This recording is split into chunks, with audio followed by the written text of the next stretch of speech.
नमस्कार, जोहार, मैं संजय और आप देख रहे हैं न्यूज झारखंड। चलिए जानते हैं सुबह से लेकर शाम तक की तमाम बड़ी खबरों को। मैट्रिक और इंटर की बोर्ड परीक्षा 14 मार्च से संभावित। झारखंड में मैट्रिक और इंटरमीडिएट की परीक्षा होली के बाद होनी है। 13 मार्च या 14 मार्च से परीक्षाएं शुरू हो सकती है। झारखंड एकेडमिक काउंसिल जैक ने परीक्षा लेने की संभावित तिथि लगभग तय कर ली है। जैक के अध्यक्ष डॉक्टर अनिल कुमार महातो ने स्पष्ट किया है कि शिक्षा विभाग के निर्देश के अनुसार मैट्रिक और इंटरमीडिएट की परीक्षाएं होली के बाद होंगी। होली में परीक्षार्थी शिक्षक त्यौहार मनाने अपने घर जाते हैं, जिससे होली के बाद परीक्षा शुरू करने में कुछ दिन का अंतराल आवश्यक है। मैट्रिक इंटरमीडिएट की परीक्षाएं मार्च अप्रैल तक होंगी, जबकि इसके प्रैक्टिकल और आंतरिक मूल्यांकन फरवरी में ले लिए जाएंगे। उन्होंने कहा है कि मैट्रिक और इंटर की परीक्षाएं पूरे सिलेबस से ली जाएगी। 50% प्रश्न ऑब्जेक्टिव होंगे, जिनका जवाब ओमार सीट पर देना है। 50% प्रश्न सब्जेक्टिव होंगे। अति लघु, लघु, दीर्घ उत्तरीय प्रश्न के जवाब उत्तर पुस्तिका में लिखने होंगे। पारसनाथ विवाद को लेकर बोले सीएम हेमंत सोरेन, राज्य सरकार ने नहीं लिया है कोई फासला। पारसनाथ विवाद को लेकर सीएम हेमंत सोरेन ने कहा है कि भारत सरकार के गजट के बाद यह विषय सामने आया है। राज्य सरकार ने कोई निर्णय नहीं लिया है। झारखंड सरकार सभी धर्म का सम्मान करती है। साथ ही हेमंत सोरेन ने कहा है कि संवेद शिखर को लेकर क्या हल निकाला जा सकता है, ये भी हम देख रहे हैं। किसी भी धर्म के लोगों को चिंता करने की जरूरत नहीं है। सीएम ने यह भी कहा है कि अभी इस विषय पर ज्यादा जानकारी नहीं है, इसलिए अभी ज्यादा बात नहीं रख पाऊंगा। हम कानूनी जानकारी ले रहे हैं। आपको बता दें कि पारसनाथ का विवाद थमने का नाम नहीं ले रहा है। कल मंगलवार को जैन समुदाय के लोगों ने मौन रैली निकाली। इनका कहना है कि सरकार जिस तरीके से पारसनाथ को पर्यटन स्थल बनाने की घोषणा की है, उसी के आधार पर लगातार जैन समुदाय के लोग शांतिपूर्वक इसका विरोध कर रहे हैं। झारखंड में बर्फीली हवाओं ने बढ़ाई कनकनी। 5 जनवरी के बाद सताएगी ठंड। 15 जनवरी के बाद ही मिल सकती है राहत। 5 जनवरी के बाद झारखंड में ठंड और बढ़ेगी। अभी कुहासा और बादल का मिलाजुला असर है। देश के उत्तरी हिस्से में चल रही बर्फीली हवाओं ने कनकनी बढ़ा दी है। मौसम खुलने के साथ ही 5 जनवरी से ठंड और सताएगी। झारखंड में ठंड की बात करें तो पलामू इसकी चपेट में सबसे ज्यादा है। यहाँ शीतलहर और कनकनी का सबसे ज्यादा असर लोगों को झेलना पड़ रहा है। राज्य के अंदर पलामू में अधिकतम और न्यूनतम तापमान सबसे कम रहा। मौसम केंद्र रांची के पूर्व अनुमान के मुताबिक आने वाले 2 दिनों के दौरान भी यही स्थिति बनी रहेगी। अभी जो बादल छाए हुए हैं, उसके छंटते ही रांची में भी ठंड बढ़ेगी। मौसम वैज्ञानिक अभिषेक आनंद ने बताया है कि मकर संक्रांति के बाद ही कुछ राहत मिल सकती है। मौसम विज्ञान केंद्र से प्राप्त सूचना के अनुसार झारखंड में कुहासे और उत्तर से आ रही बर्फीली हवा के कारण कनकनी काफी बढ़ी है। अधिकतम तापमान पिछले 48 घंटे के दौरान 9 डिग्री नीचे गिर गया है। डाल्टनगंज का अधिकतम तापमान 17 डिग्री और न्यूनतम तापमान 10.3 डिग्री सेल्सियस दर्ज किया गया है। रिम्स के सुरक्षाकर्मी और ट्रॉली कर्मी गए हड़ताल पर। रिम्स में काम करने वाले सुरक्षाकर्मी और ट्रॉली कर्मी अपनी बकाया वेतन को लेकर बुधवार की सुबह से हड़ताल पर चले गए हैं। सुरक्षाकर्मी और ट्रॉली कर्मियों को पिछले 4 महीने से वेतन नहीं मिला है। हटाए जाने की अधिसूचना के विरोध में हड़ताल पर हैं। अस्पताल में इलाज कराने के लिए पहुंचे मरीजों और उनके परिजनों को कई परेशानियों का सामना करना पड़ रहा है। खबरों में आगे बढ़ने से पहले आपसे रिक्वेस्ट है कि अगर आप चैनल को सब्सक्राइब नहीं किए हैं तो प्लीज चैनल को सब्सक्राइब करके बेल आइकन प्रेस कर दे, जिससे आपको झारखंड की हर छोटी बड़ी खबर का अपडेट आप तक पहुंचता रहे। चलिए बढ़ते हैं खबरों की ओर।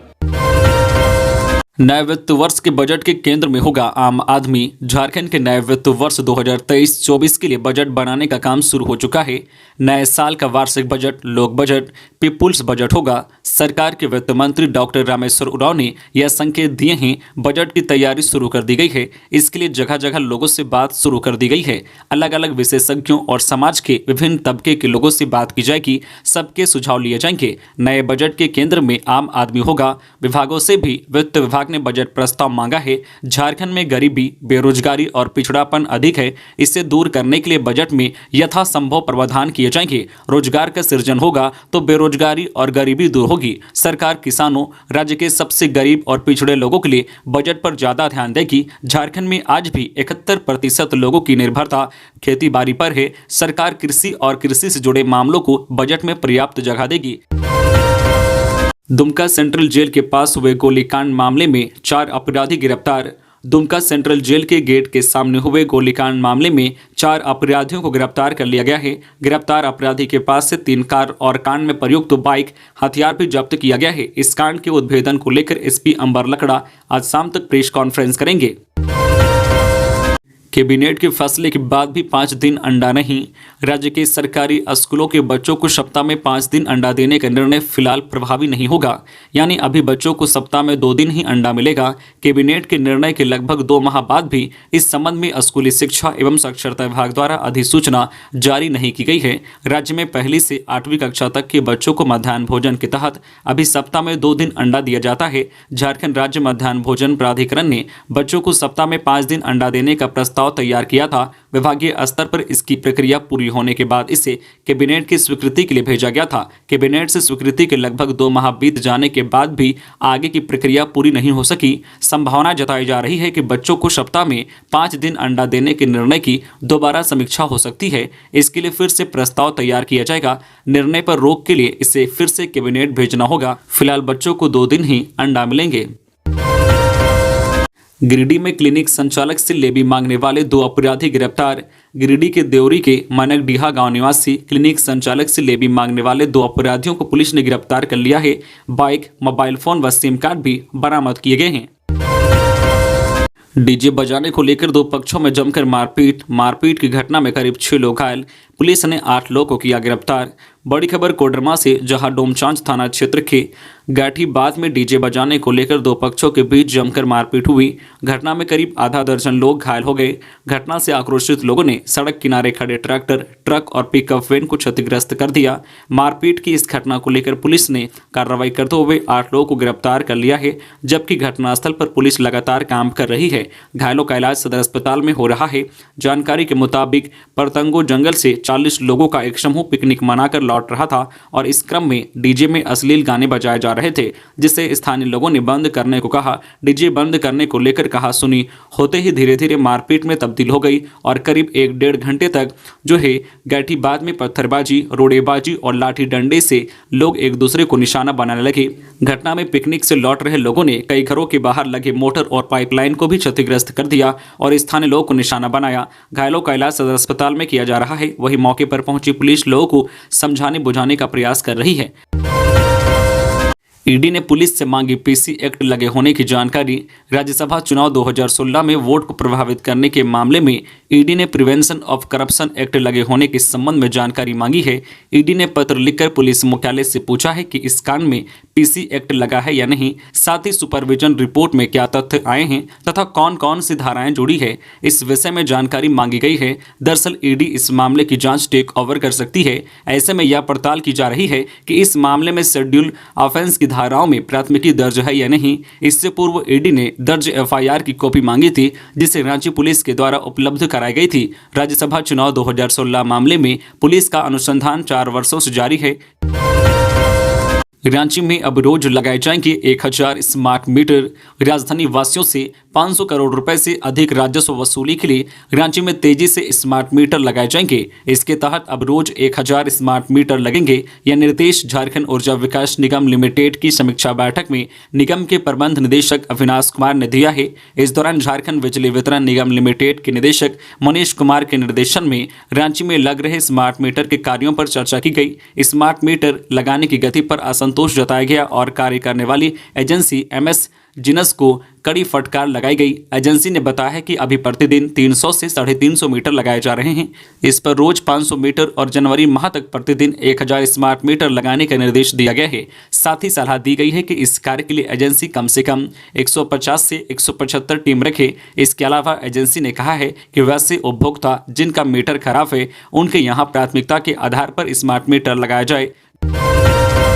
9 से 12 तक आ सकती है सूखा राहत आकलन टीम। राज्य में सूखा राहत का आकलन करने भारत सरकार की टीम 9 से 12 जनवरी तक झारखंड आ सकती है।